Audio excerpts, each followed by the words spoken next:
A paz, irmãos. Mensagem de hoje por Paul Washer.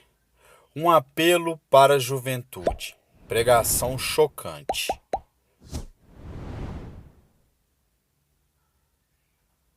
É um grande privilégio para mim estar aqui nesta tarde com vocês. Antes de começarmos a falar qualquer coisa, eu gostaria de ir ao Senhor em oração e peço que vocês orem. Tem tanta coisa acontecendo aqui nesta tarde, tanta coisa que você não entende, mas eu lhes direi de onde eu estou vindo. Eu preguei aqui como um moribundo, para homens moribundos, homens, mulheres e jovens moribundos. E eu vou pregar como se eu nunca mais fosse pregar novamente. E eu lhes direi coisas que vocês irão entender errado. E eu lhes direi coisas que lhes deixarão nervosos comigo. E eu lhes direi coisas que vocês negarão. E eu lhes direi coisas e vocês dirão que eu não tenho direito de lhes dizer o que eu estou dizendo. Mas antes de você chegar a qualquer conclusão sobre o que está sendo dito aqui nesta tarde, faça a si mesmo uma pergunta. Veja, pregar é uma coisa muito perigosa. É perigoso para mim, pois a Bíblia diz que sobre falsos mestres virá grande condenação.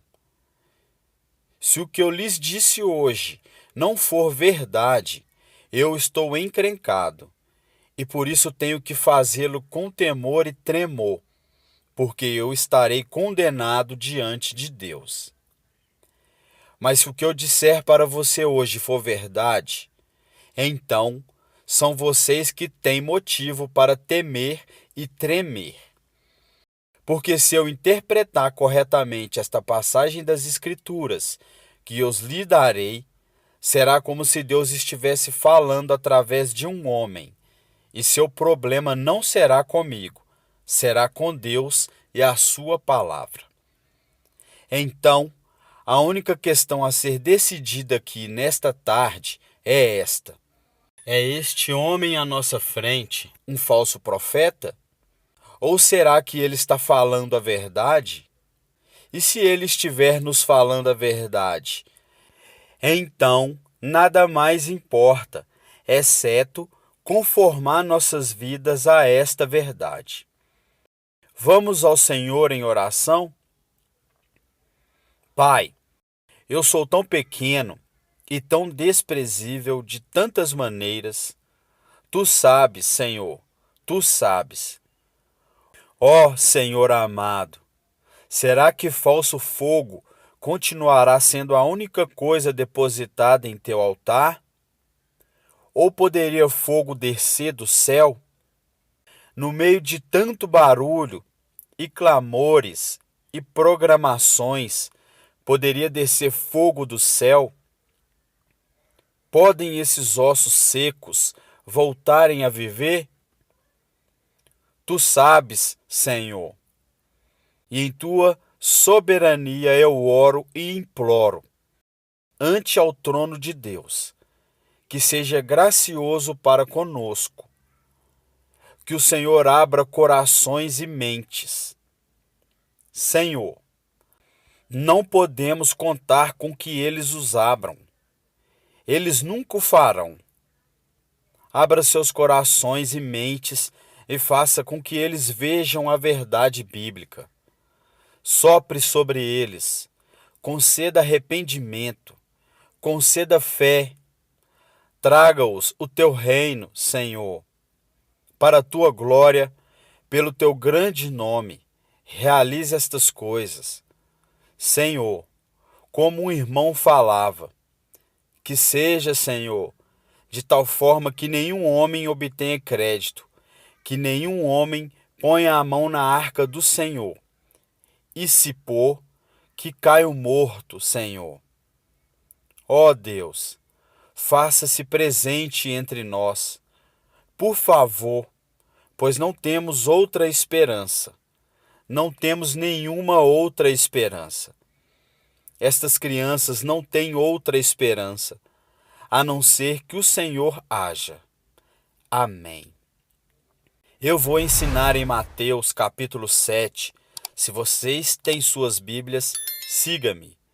Mateus capítulo 7, versículo 13.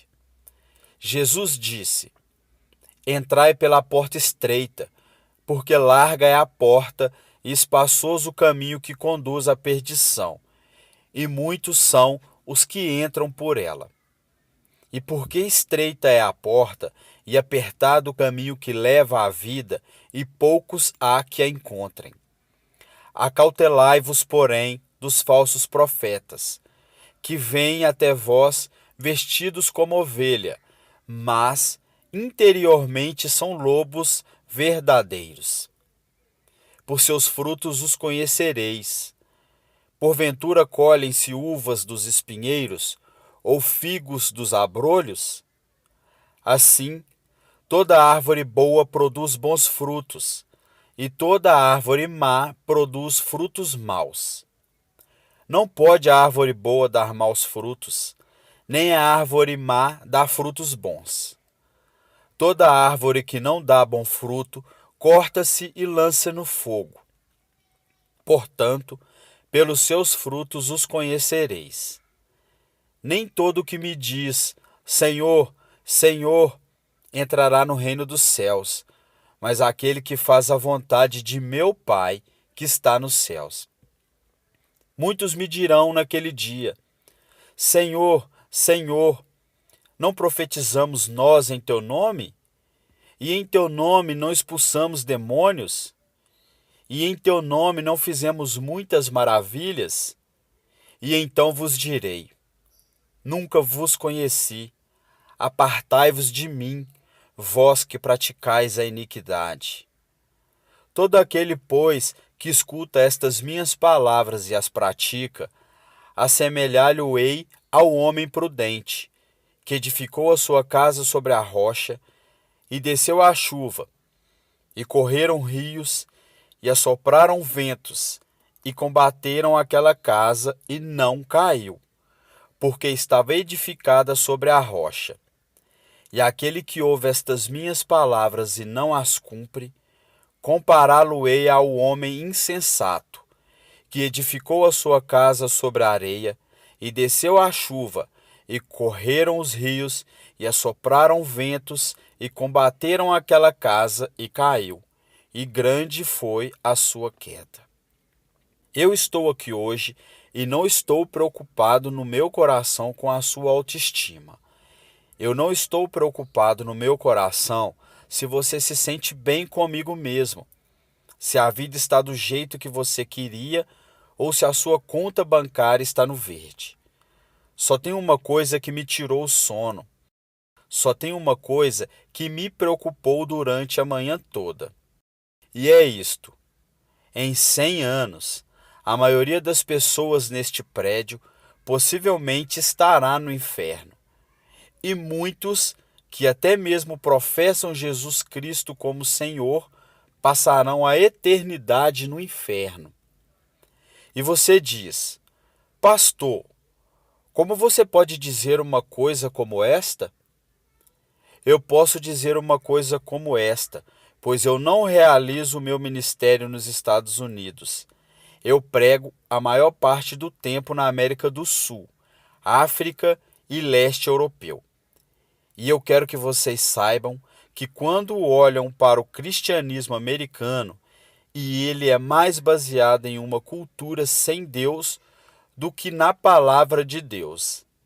E tantas pessoas são enganadas, e tantos jovens são enganados, e tantos adultos são enganados em crer que por terem feito uma oração uma vez em suas vidas, eles irão para o céu. E então, quando eles olham ao redor e veem outros que confessam a Cristo, e veem essas pessoas tão mundanas quanto o mundo, e comparam-se uns com os outros, nada perturba seus corações. Eles pensam: bem, eu sou igual à maioria do meu grupo de jovens. Eu vejo coisas que não deveria ver na TV e rio das coisas que Deus odeia. Eu uso roupas sensuais. Eu falo como o mundo. Eu ando como o mundo. Eu amo a música do mundo. Eu amo tanto essas coisas do mundo. Mas graças a Deus, eu sou um cristão. Por que eu sou um cristão? Eu não pareço diferente da maioria das pessoas da minha igreja. Por que eu sou cristão? Porque houve uma vez na minha vida que eu fiz uma oração e pedi para Jesus entrar no meu coração.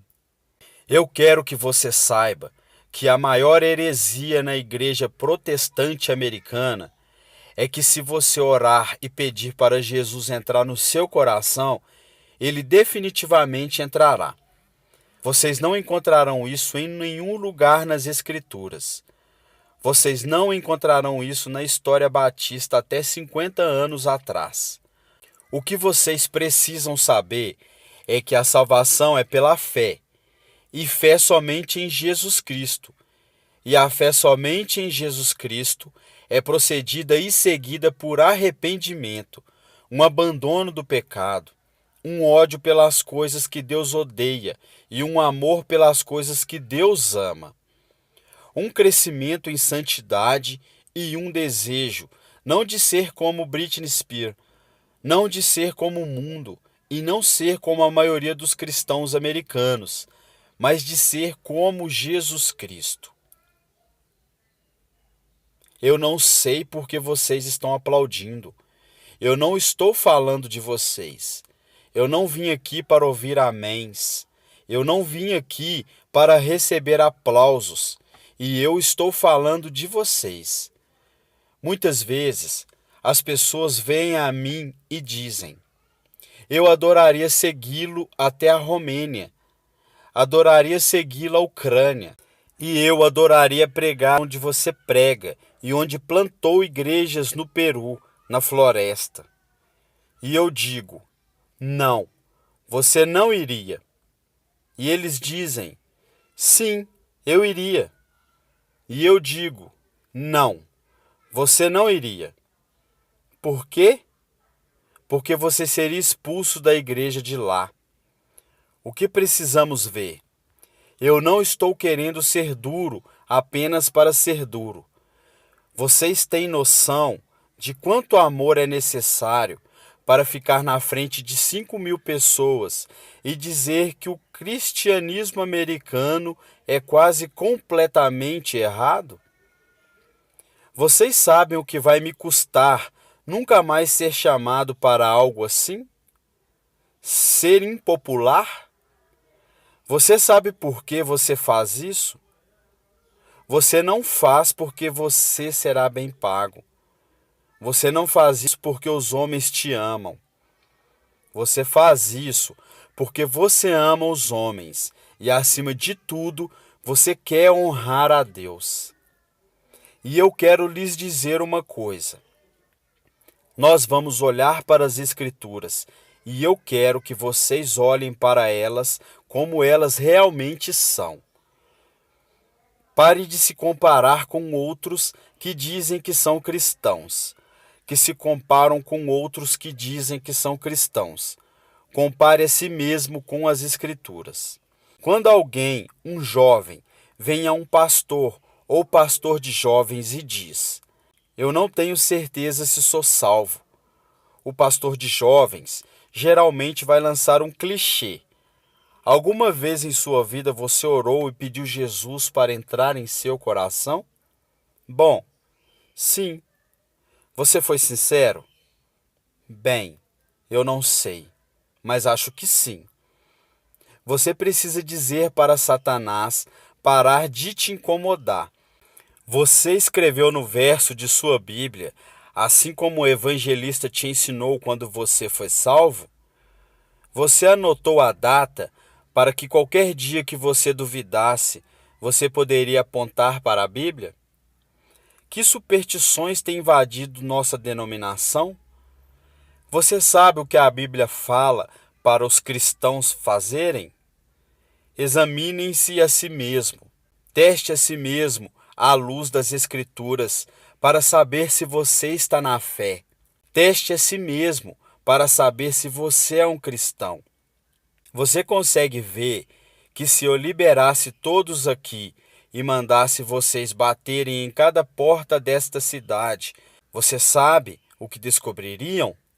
99% das pessoas, pelo menos nessa cidade, acreditam que são cristãos. Se você voltar para a sua cidade natal e bater em cada porta de casa, porque eu voltei para a minha cidade natal quando fui salvo e bati em cada porta. E você sabe o que eu descobri? Todo mundo na minha cidade é um cristão. 85% deles não vão à igreja. E aqueles que vão à igreja não estão preocupados com santidade. Eles não estão preocupados em servir. Não estão preocupados em ser separados do mundo. Não estão preocupados se o evangelho será pregado entre as nações. Mas, graças a Deus, eles são salvos. Por que eles são salvos? Porque algum evangelista que deveria ter passado mais tempo estudando sua Bíblia do que pregando, disse-lhes que eles eram salvos. E ele disse para que depois pudesse se gabar de quantas pessoas se converteram no seu próximo avivamento. Eu amo vocês. E existem homens aqui que amam vocês. E eu quero ir às Escrituras agora que os choquei para a vida. Eu quero que vocês me ouçam. Ouçam a palavra de Deus e comecem a se perguntar algumas perguntas antes de tudo. Entrai pela porta estreita, porque larga é a porta e espaçoso o caminho que conduz à perdição, e muitos são os que entram por ela. Existe uma porta estreita, e sabe, historicamente, uma das razões pela qual sou um batista do Sul é porque os batistas do Sul sempre foram rápidos, enquanto outras denominações falharam em perceber isto. Os batistas do Sul sempre foram rápidos em perceber que só há uma porta, só há um Deus, só há um mediador entre Deus e os homens, e seu nome é Jesus Cristo. E não é uma questão de múltipla escolha. Não é como se todos os caminhos levassem a Roma. Como denominação, nós sempre ensinamos às pessoas o que Jesus ensinou às pessoas. Eu sou o caminho, e a verdade e a vida, e ninguém vem ao Pai senão por mim. Então, eu louvo a Deus por isso, que a única forma que qualquer ser humano nesta terra será salvo é por meio de Jesus Cristo e ponto final. Porque você precisa entender que a Bíblia diz: todos pecaram e destituídos estão da glória de Deus. E você não tem ideia do que isso significa. Que nascemos totalmente depravados, odiando a Deus, que nós nunca buscaríamos a Deus, nunca iríamos a Deus. Nós nos rebelamos contra Deus, quebramos toda a lei. Não é só uma questão de que você já pecou. A questão é, você nunca fez nada além de pecar. A Bíblia diz nos profetas que até as nossas maiores obras são como trapos de imundícia perante Deus. E por causa disso, você sabe o que merecemos? A ira de Deus, o ódio santo de Deus. E vocês dizem: espera um pouco, Deus não pode odiar ninguém, Deus é amor. Não, meu amigo, você precisa entender uma coisa. Jesus Cristo ensinou, os profetas ensinaram, os apóstolos ensinaram isso, que a não ser a graça de Deus revelada em Jesus Cristo, nosso Senhor, a única coisa que resta para você é a ira, a violenta ira de Deus, por causa de sua rebelião e de seus pecados. Quando falo em universidades, eles sempre são rápidos em dizer: não, Deus não pode odiar, porque Deus é amor. Mas eu digo, Deus tem de odiar, porque Ele é amor. Veja, se eu amo uma criança, portanto odeio o aborto. Se eu amo o que é santo, devo odiar o que não é santo. Deus é um Deus santo, e isso é algo que os americanos esqueceram. Muitas das coisas que você adora fazer, Deus odeia. Você sabe disso? Você vai para a reunião de jovens e quer que Deus haja, mas antes de ir, você assiste a programas na TV que Deus absolutamente abomina. E então você se pergunta: por que o Espírito Santo não desceu sobre nós?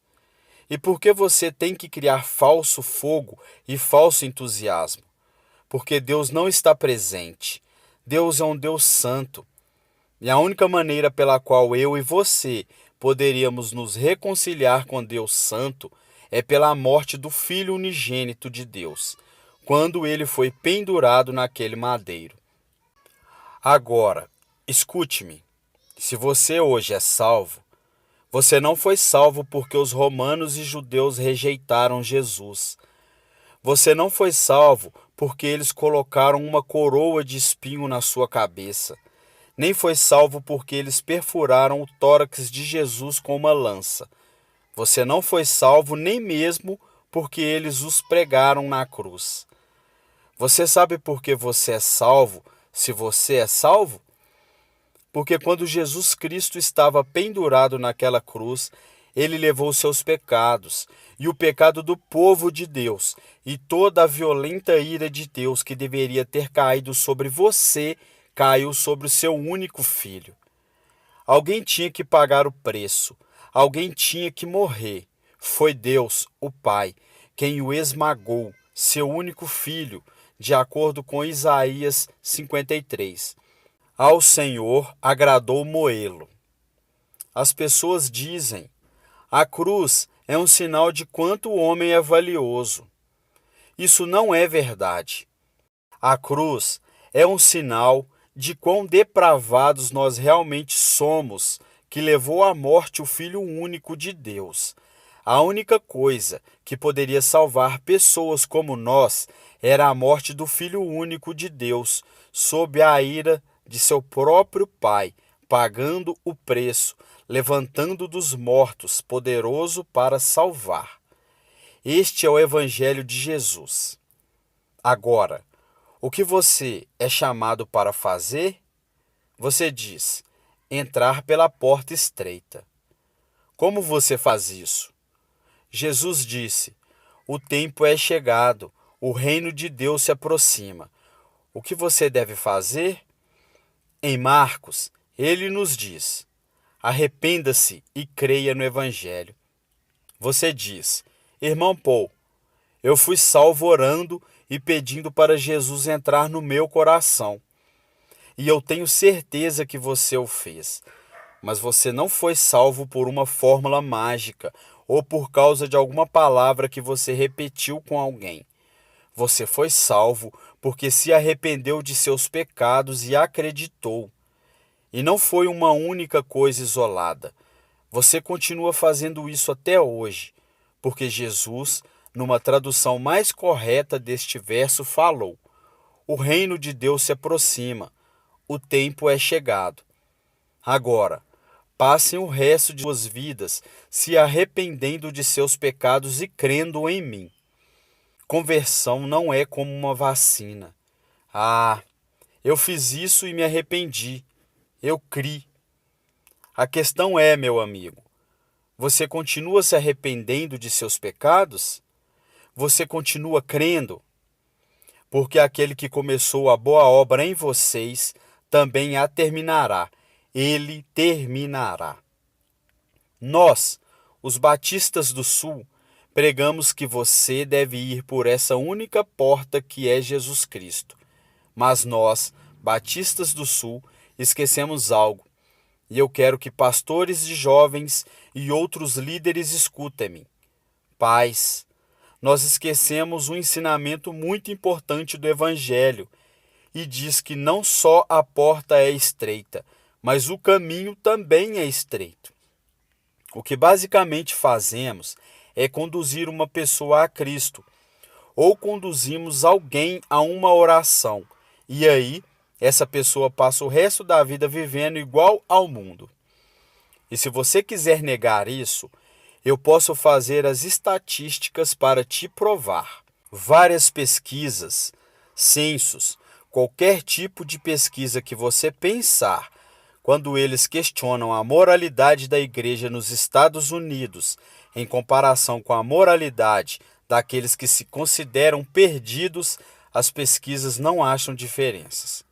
Veja, estes são apenas dados, não tem a ver com a interpretação religiosa, são estatísticas.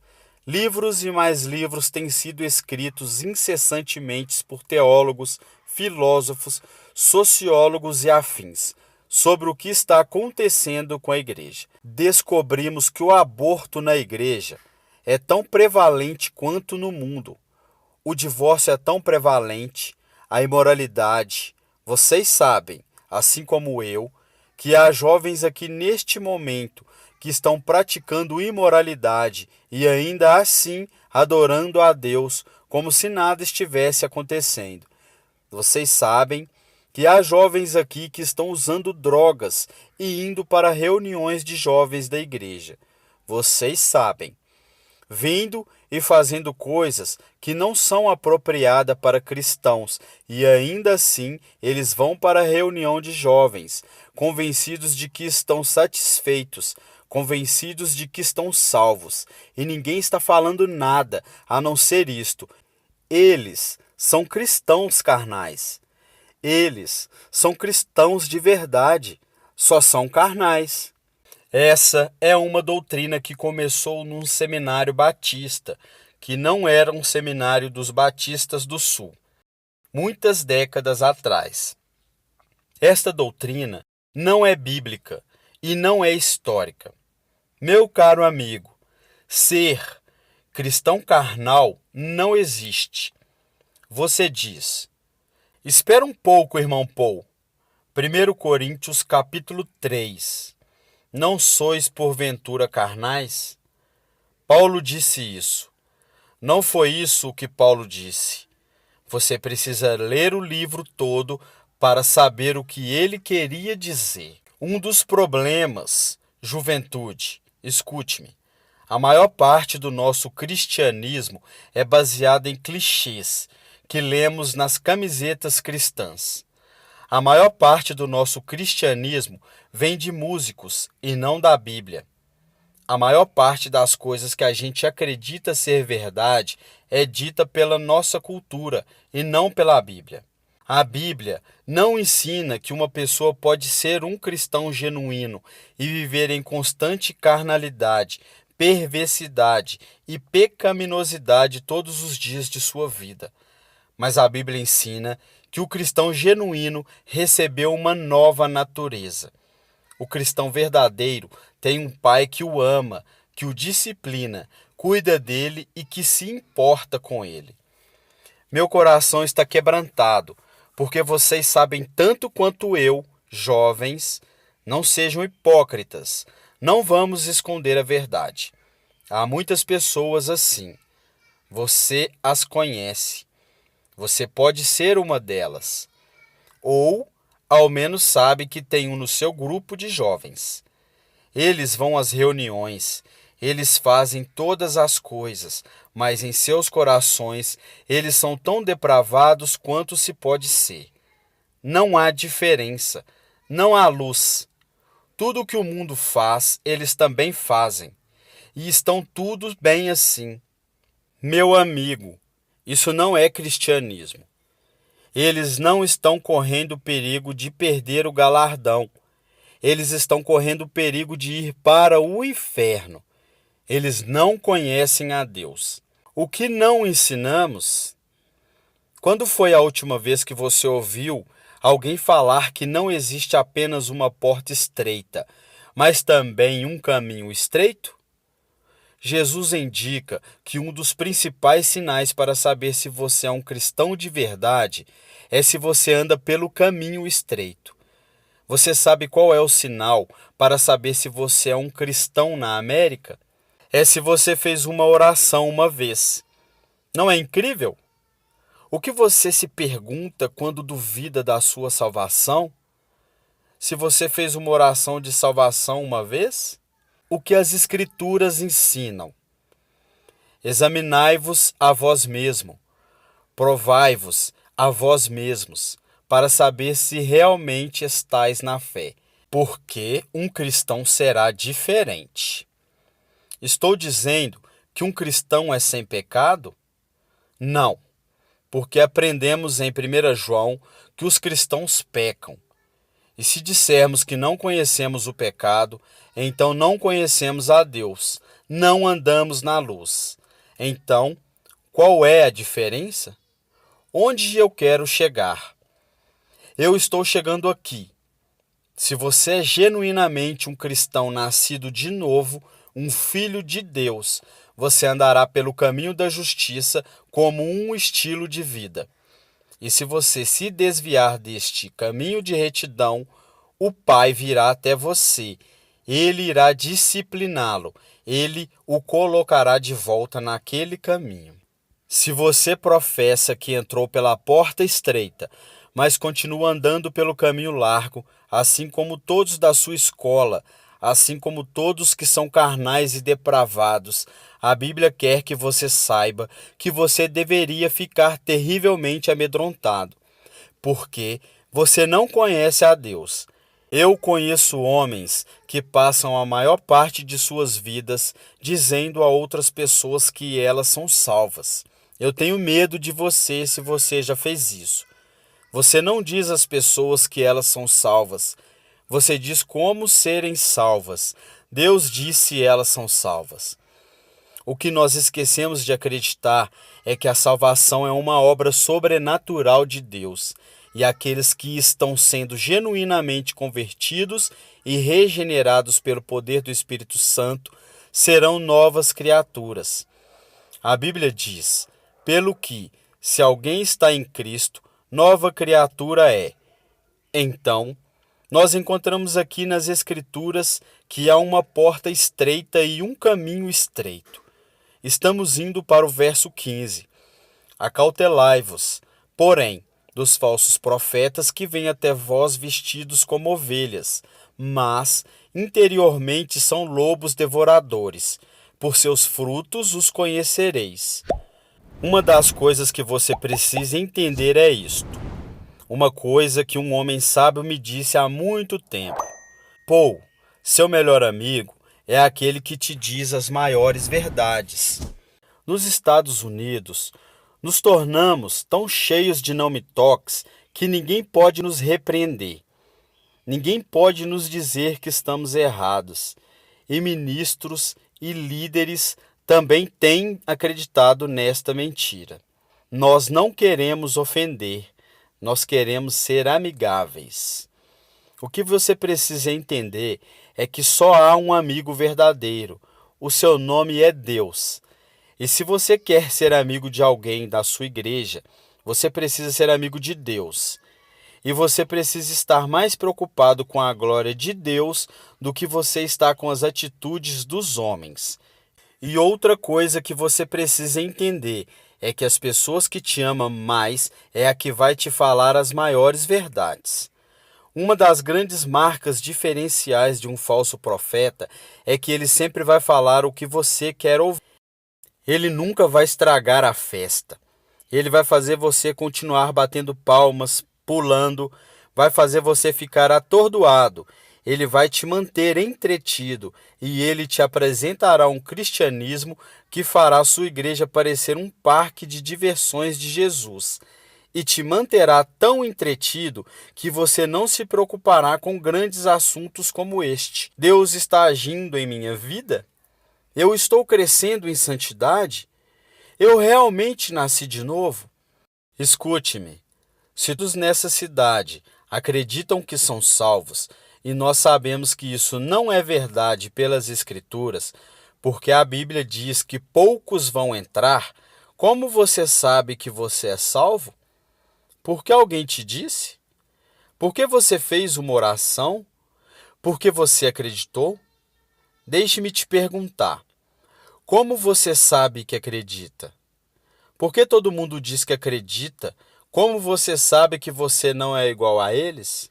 Você sabe como a Bíblia ensina que você sabe se é salvo?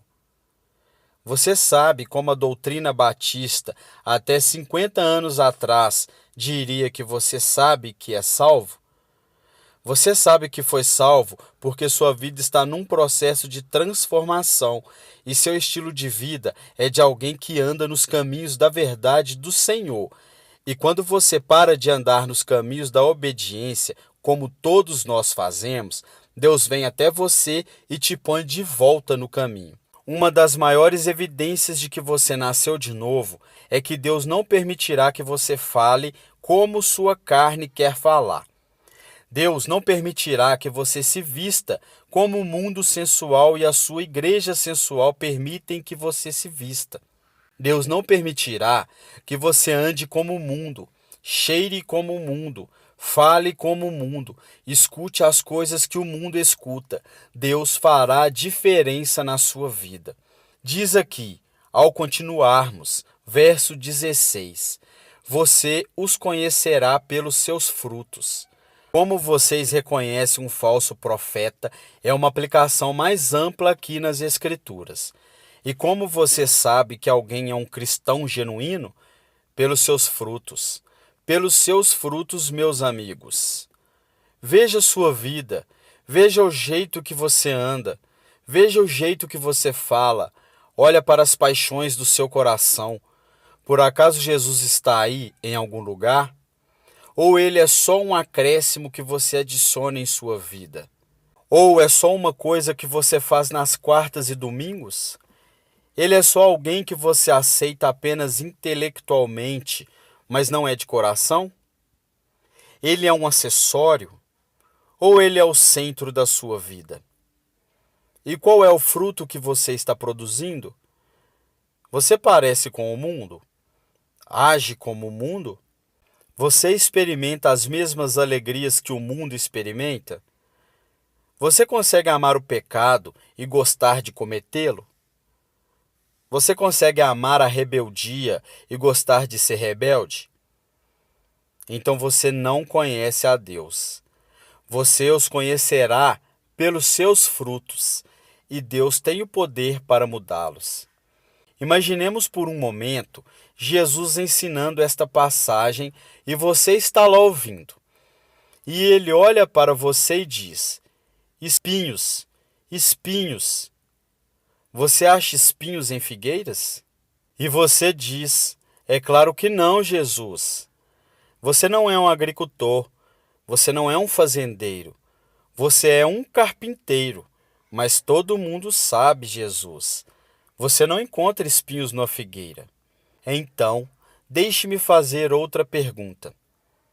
Você encontra figos, bons frutos, em espinheiros? É claro que não, Jesus. Isso é loucura. Quer dizer, você nunca achará espinhos numa figueira e também não encontrará figos no espinheiro. Jesus, se me disserem que isto é possível, pode tomar nota. Ou essa pessoa é louca ou é mentirosa. Então Jesus lhe responde: muito bem, aqueles que se dizem meus discípulos, mas dão maus frutos, não seria o mesmo que dizer que ou eles estão mentindo ou que estão loucos em fazer tal afirmação? Deixe-me levar essa ideia mais à frente.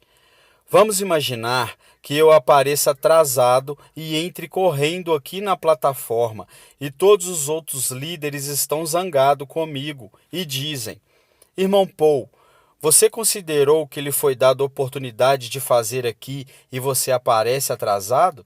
E eu digo: irmãos, vocês têm de me perdoar. Por quê? Eu estava a caminho na rodovia e o pneu do meu carro furou e eu estava trocando o pneu.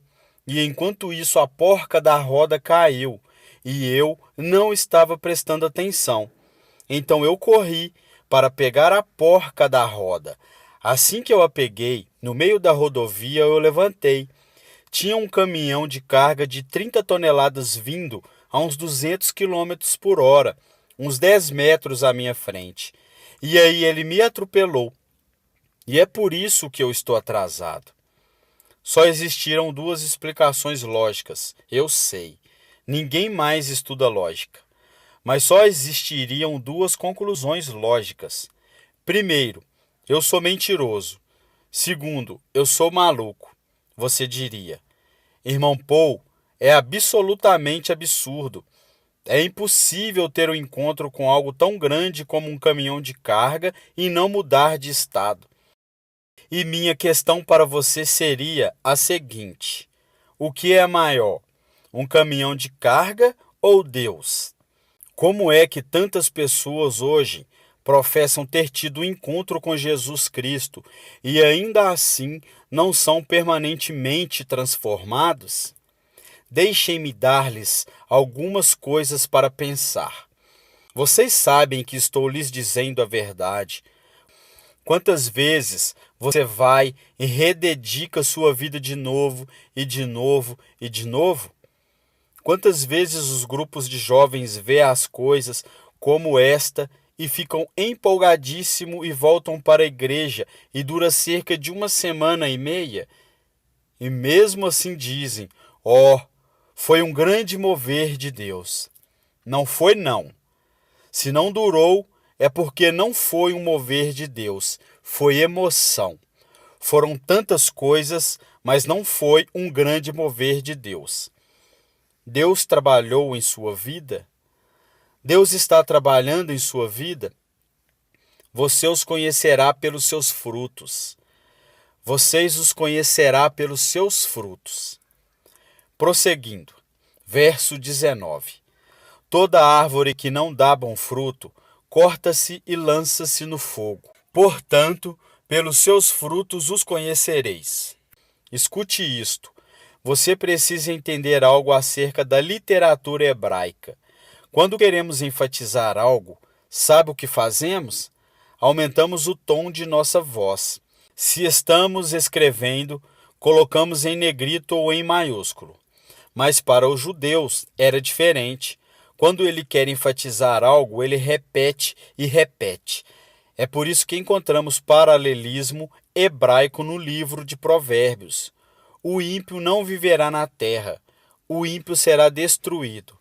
Ele está dizendo a mesma coisa, só que de um jeito diferente, para dar mais ênfase. É isso que Jesus está fazendo o tempo todo aqui. Pelos seus frutos os conhecereis. Vocês os conhecerão pelo caminho que eles andam.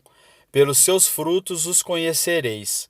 Ele diz: toda árvore que não dá bom fruto, corta-se e lança-se no fogo. Sobre o que ele está falando?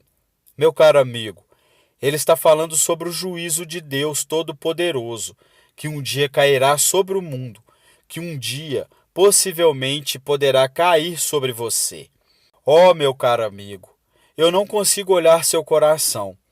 Eu sou totalmente enganado pelo meu próprio coração. Mas há um que não é enganado. Há um que não é enganado. E ele não é enganado por uma cultura cristã pós-moderna.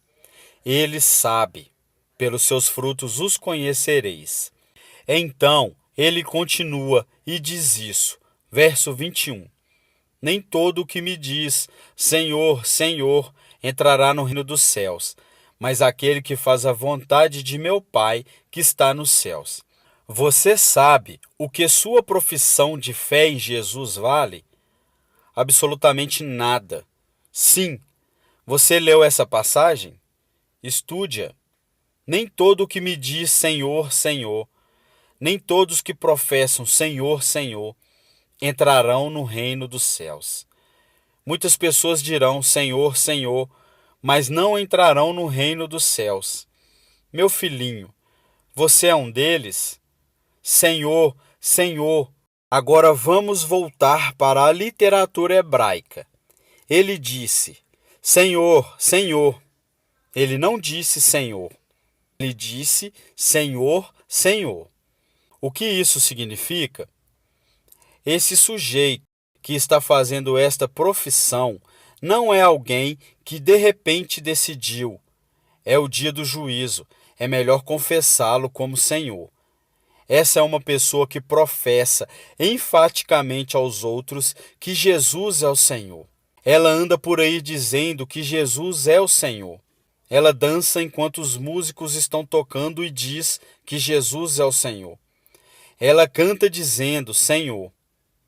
Mas Jesus diz a ele: afasta-se de mim, eu não te conheço. Billy Graham é uma das pessoas mais amáveis e bondosas, e ainda assim ele disse que a maioria das pessoas das igrejas confessionais está perdida.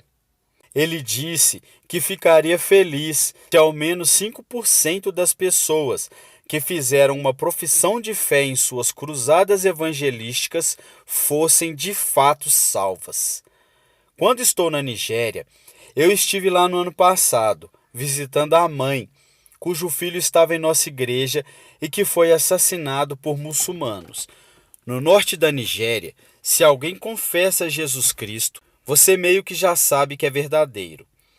Por quê? Porque eles podem morrer por causa desta confissão. Mas na América, considere os custos. Pense, examine a sua vida à luz das Escrituras. Você conhece o Senhor? Você conhece o Senhor? Porque nem todo o que me diz Senhor, Senhor entrará no reino dos céus, mas o que ele diz aqui.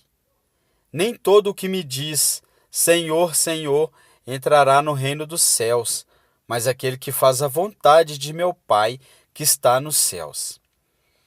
Qual é o sinal que alguém se tornou um cristão genuíno?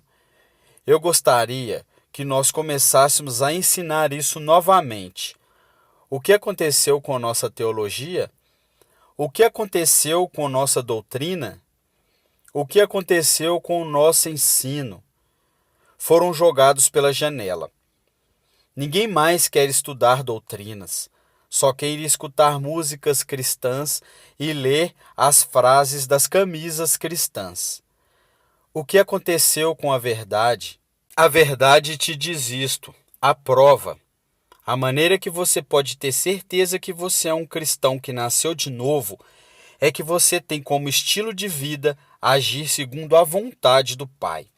E você diz, você está falando de obras? Não, eu não estou. Eu estou falando de evidências de fé. Funciona mais ou menos assim.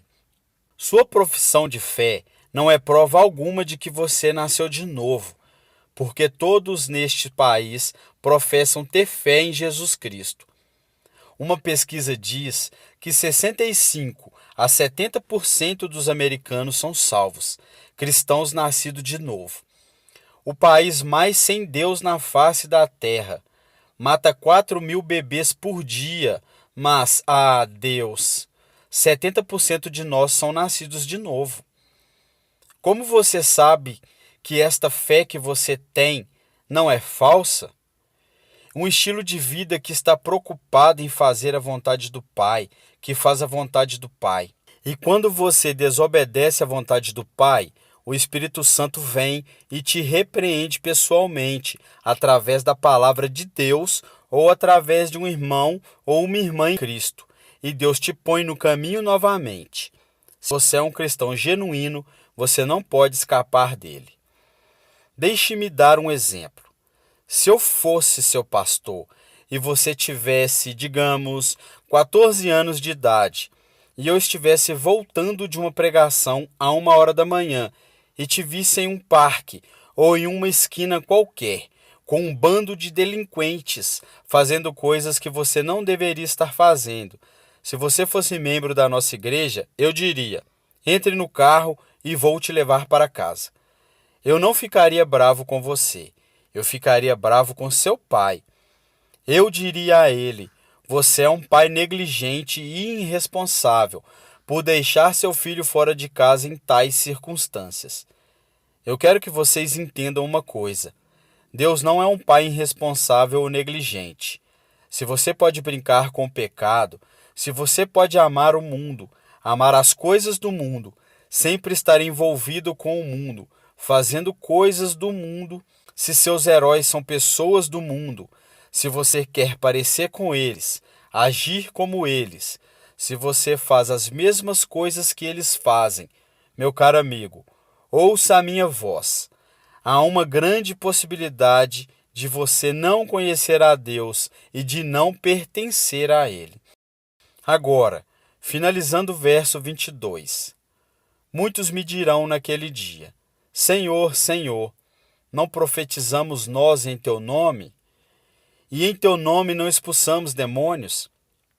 E em teu nome não fizemos muitas maravilhas? E então lhes direi abertamente: nunca vos conheci. Você diz: a coisa mais importante na face do mundo é conhecer a Jesus Cristo. Isso não é verdade. A coisa mais importante na face do mundo é que Jesus Cristo te conheça. Eu não entrarei na Casa Branca amanhã só porque eu fui até o portão e disse que conheço o presidente. Mas eles me deixarão entrar se o presidente falar: eu conheço Paul Washer. Você pode professar a Jesus, mas a minha pergunta para você é: você conhece a Jesus, mas Jesus te conhece? E veja como ele descreve o homem perdido aqui. Ele diz: apartai-vos de mim, vós que praticais a iniquidade. Em grego, anomia. Uma partícula negativa, a, não, sem. Mas a palavra nomos, lei, é igual não. Lei sem lei.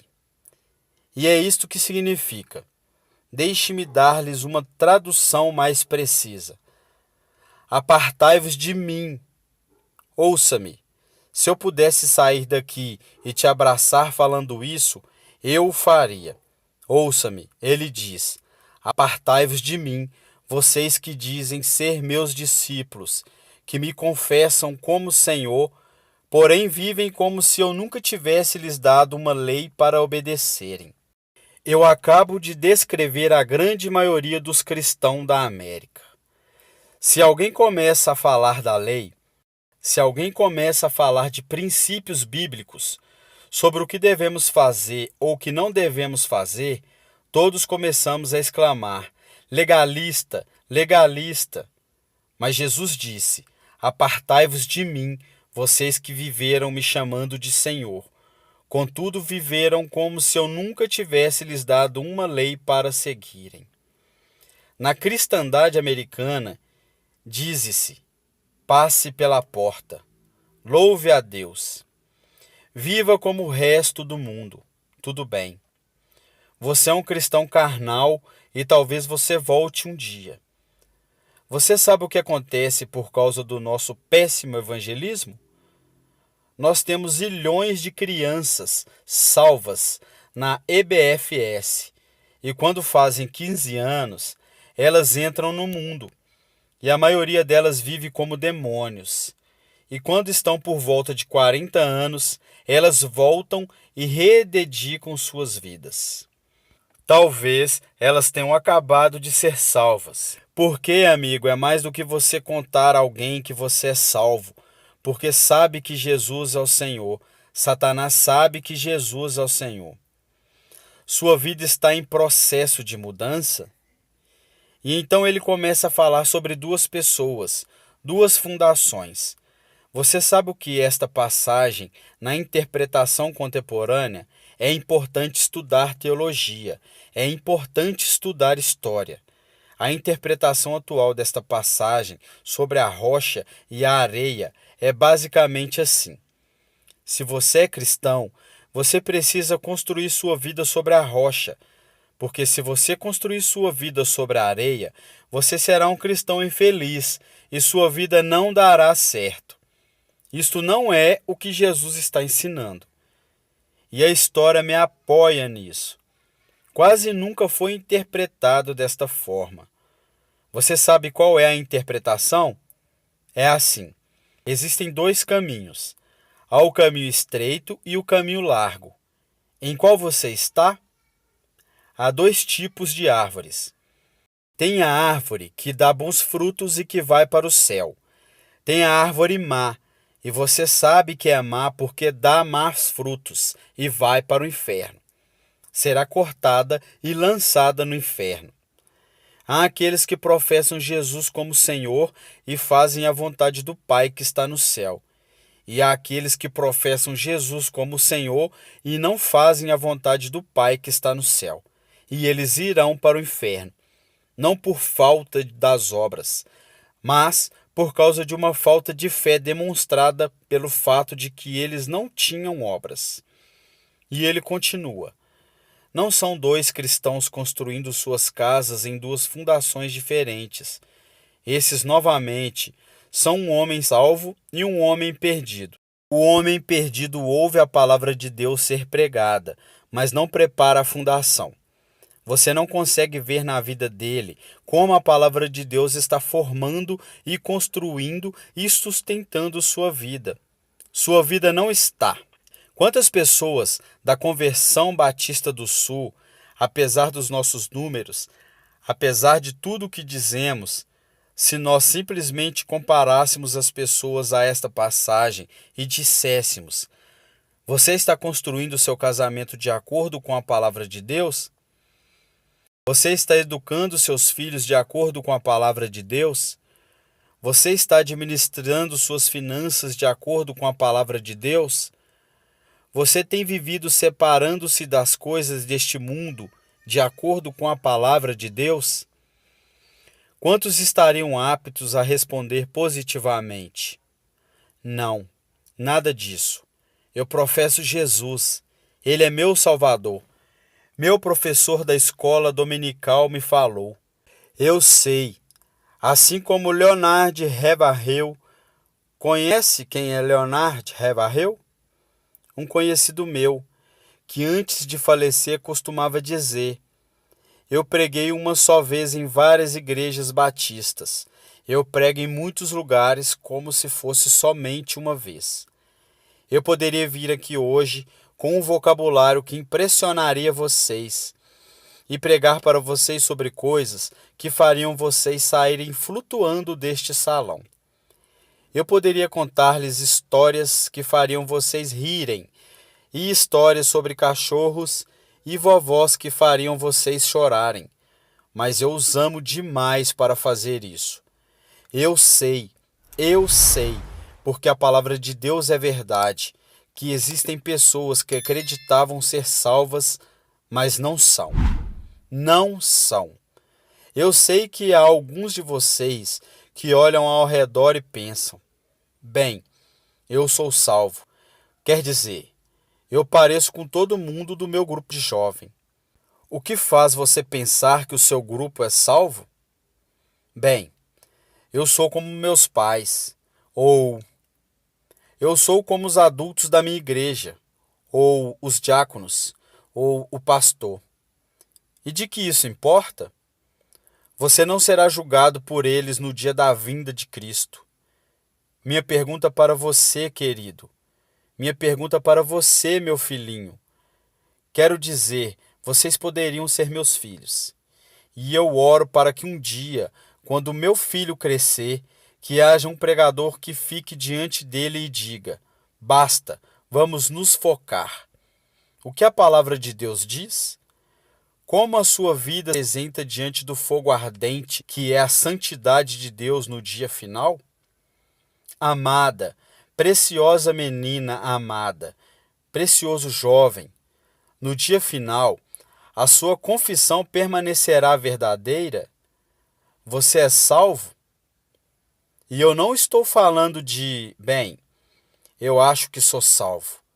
Sabe, há um caminho que ao homem parece direito, mas o fim dele são os caminhos da morte. Bem, eu sinto do fundo do meu coração que sou salvo. Então deixe-me fazer outra pergunta. Você alguma vez já leu que enganoso é o coração, quem o conhecerá? Você não deveria ir ao testemunho das Escrituras?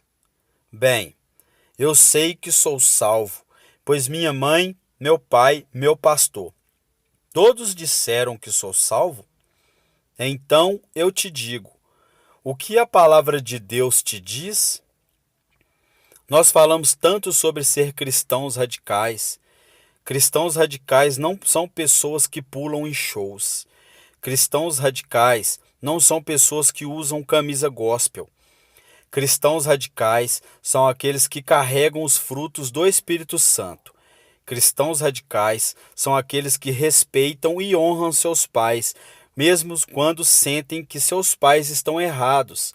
Cristãos radicais são aqueles que não. Agora escutem, isso vai deixá-los irados. E eu estou falando com garotos e garotas. Cristãos radicais são aqueles que não se vestem sensualmente para mostrar seus corpos. Se sua vestimenta é um chamariz para o seu rosto, Deus se agrada da sua vestimenta. Se sua vestimenta é um chamariz para o seu corpo, isso é sensual, e Deus odeia o que você está fazendo. Todo mundo gosta de falar sobre um profeta, mas ninguém quer escutá-lo, e eu estou falando sobre cristianismo. Eu passei minha vida em selvas, eu passei minha vida congelando no Andes, eu vi pessoas morrerem. Um garotinho, Andrew, os muçulmanos atiraram 5 vezes no seu estômago e o deixaram morrer na calçada, simplesmente porque ele exclamava: "Eu estou com tanto medo, mas eu não posso negar a Jesus Cristo. Por favor, não me matem, mas eu não o negarei." E ele morreu numa poça de sangue. E vocês falam sobre ser cristãos radicais porque vocês usam camisas gospel e vão a um congresso? Eu estou falando sobre santidade. Eu estou falando sobre ser cheio de Deus. Você sabe o que seria um mover de Deus neste lugar? Se todos vocês caíssem sob convicção de pecado, se eu mesmo caísse sob convicção pelo Espírito Santo e nos prostrássemos e chorássemos, pois assistimos coisas que Deus odeia, pois usamos coisas que Deus odeia, pois nós agimos como o mundo, parecemos como o mundo, cheiramos como o mundo, fazemos as mesmas coisas que o mundo e não sabemos que fazemos essas coisas, porque não conhecemos a palavra de Deus. Porque, mesmo que falamos como uma denominação, que as Escrituras é a infalível palavra de Deus, só o que ganhamos, basicamente, é um monte de ilustrações, histórias e novelinhas? Oh, que Deus brilhe neste lugar, que viremos nossas costas para o pecado, que renunciemos às coisas que desagradam a Deus, e então que corramos para Ele e alegremo-nos nele e o amemos. Que Deus levante missionários. Eu não desejo a vocês o mesmo que seus pais. Eles querem segurança e boas casas para vocês. Eles querem que vocês tenham carros e respeito. Eu quero para vocês as mesmas coisas que quero para o meu filho, que um dia ele pegue uma bandeira, a bandeira de Jesus Cristo, e coloque no monte onde ninguém esteve antes, e que ele clame: Jesus Cristo é o Senhor, mesmo que isto custe a sua vida. Se quando ele tiver 18 anos, me disse as mesmas coisas que eu disse quando era jovem: eu vou para os montes, eu vou para a selva, e as pessoas disserem: você não pode ir, você está maluco? É uma guerra lá, você vai morrer. Eu vou. Quando aquele rapaz colocar sua mochila nas costas, eu vou orar para ele e dizer: vá, vá, Deus seja contigo. E se você morrer, meu filho, eu te vejo do outro lado e honrarei sua morte. Ó Deus, vamos orar. Ó Deus, eu não me importo com reputação. Eu não me importo com o que os homens pensam. Eu quero que o Senhor seja honrado. Eu quero que esses jovens sejam salvos. Eu quero que os salvos parem de olhar para um cristianismo cultural que o Senhor odeia e que cuspirá para fora da sua boca. E que eles olhem para sua palavra e digam: eu seguirei a Jesus. Deus, eu oro pelos ministérios de jovens e pastores. e oro para que o Senhor os encha com espírito de sabedoria, e amor, e coragem, e discernimento. E, querido Deus, custe o que custar, eu oro para que o Senhor levante missionários. Ao olhar para esses garotos, eu não posso evitar de pensar no meu filhinho. Ó Deus, que o Senhor salve o Ian e que o levante e o mande para a pior parte da batalha. Ó querido Deus, levante missionários aqui. Levante missionários. Levante pregadores e pastores e embaixadores e evangelistas que conheçam a palavra de Deus. Ó Deus, trabalhe neste lugar. Por favor, trabalhe neste lugar, amado Deus. Por favor, por favor, por favor. Agora, com todas as cabeças baixas, há alguém aqui hoje à noite que gostaria de dizer: Paul, eu tenho vivido uma mentira. Eu digo que sou cristão, mas eu amo o mundo e pareço como o mundo, e cheiro como o mundo, e me odeio por conta disso. Irmão Paul, eu estou tão cansado deste cristianismo que tenho vivido. Eu estou cansado disto. Eu estou cansado disto. Eu quero ser salvo. Eu quero ser salvo. Eu só quero que levantem. Irmão Paul, eu quero ser salvo. Agora, quero conversar com vocês que professam ser cristãos. Sua vida honra a Jesus Cristo?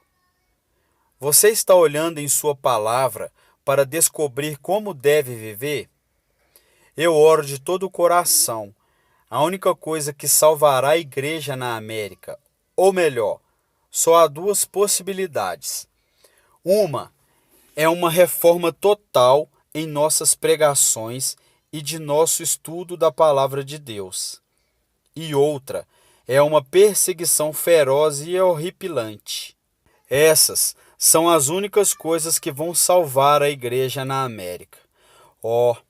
Eu oro para que vocês retornem à palavra. Eu oro. Ouçam-me, jovens. Vocês precisam dizer: ok, como eu devo proceder perante meus pais? Vá à palavra, descubra, obedeça. Como devo me vestir? Vá à palavra, descubra, obedeça. Como devo falar? O que devo escutar? Ponha cada pensamento, palavra e ato em sujeição a Jesus Cristo. Eu não vou pedir para que você levante, porque eu estou tão cansado de pessoas virem à frente e assumirem compromissos, e esses compromissos durarem apenas 2 minutos. Eu não estou aqui para poder escrever na minha revista que zilhões de vocês vieram à frente. Eu quero que você vá para casa e viva para Jesus Cristo com todo o seu coração. Mas se você precisa de aconselhamento, você dirá: irmão Paul, eu quero viver para Jesus Cristo, mas eu não sei como, e eu não sei como. Em minutos, nós iremos fazer um convite, e eu quero que você venha à frente, não para assumir um compromisso. Faça isso daí de onde está sentado. Se precisa contar a alguém, vá contar a seu pastor. Vá contar ao seu pastor de jovens. E quer saber? Nós saberemos se esse compromisso irá durar. Quer saber como? Por que ele irá durar? Nós saberemos se foi de Deus. Deixe-me contar-lhes uma coisa. A cada um aqui agora, eu quero lhes contar uma coisa. Se você tomou a decisão de seguir a Jesus Cristo, se você tomou a decisão para ser salvo nesses 2 últimos dias, eu quero lhe dizer algo. Se for genuíno, durará. Se daqui a algumas semanas você voltar direto ao mundo, viver como o mundo, agir como o mundo, eu quero que você saiba de uma coisa. Você não entendeu nada neste final de semana. Você foi emotivo. Apenas isso. Se você realmente ganhou algo do Senhor, eu quero que você saiba, isso durará. E ainda que você tente correr disto, você não vai conseguir. Você não vai conseguir. Oh, eu amo tanto a vocês, eu amo tanto a vocês. Se você precisa de aconselhamento acerca de uma decisão que fez, mas não está clara, eu quero que você venha à frente. Eu quero descer aqui. Vocês que levantaram e disseram: eu preciso conhecer a Jesus Cristo, eu quero que você venha aqui agora mesmo. E eu quero te conhecer. E eu quero voltar aqui com você, junto com os outros conselheiros, e quero conversar com você. E eu quero te dizer uma coisa: não em 5 minutinhos, não em 10 minutinhos. Se você precisa conversar a noite toda, nós ficaremos. Essa é a atitude de cada conselheiro deste lugar. Nós ficaremos a noite inteira se necessário, a noite toda. Deus te ama, Deus te ama. Deixe-me orar por você. Querido Deus, por favor, Senhor, houve aqui tanta movimentação ontem à noite, Senhor. Eu não sei o quanto de tudo isso foi real. Eu sei que vi pessoas chorando na noite passada. Eu vi pessoas tentando assumir compromissos. E eu acredito que uma parte do que aconteceu aqui a noite passada foi por sua causa. Hoje de manhã eu vi um jovem pregar, Pai, dar seu testemunho. E eu vi um trabalho genuíno do Espírito Santo. Eu não sei quantas dessas decisões foram verdadeiras, mas aconteceram algumas coisas reais aqui. Agora eu oro, Pai. Eu não sei o quanto será real. Somente o tempo e a eternidade nos mostrarão. Mas, ó Deus querido, por favor, trabalhe. Em nome de Jesus. Amém.